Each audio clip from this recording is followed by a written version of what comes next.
Modern technology allows people to communicate directly.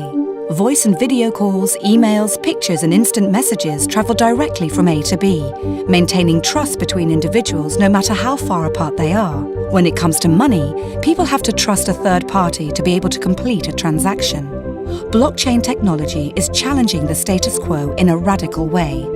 By using math and cryptography, blockchain provides an open, decentralized database of any transaction involving value, money, goods, property, work, or even votes, creating a record whose authenticity can be verified by the entire community.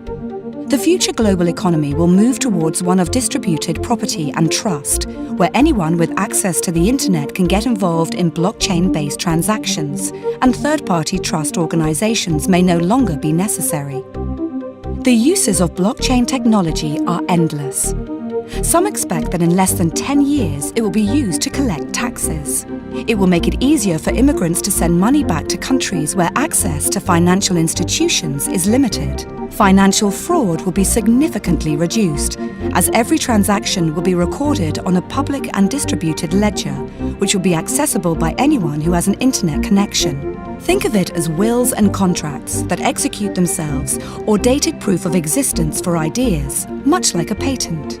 Blockchain will become a global, decentralized source of trust, but not everyone is ready to embrace it. A huge proportion of trust services, from banking to notaries, will face challenges on price, volume, and in some cases, their very survival.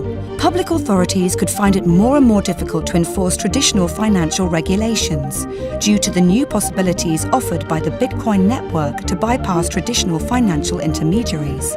Unimagined new networks will evolve to meet society's needs more cheaply and potentially more securely. Will governments, financial and legal institutions embrace blockchain? What will happen to the ones who don't?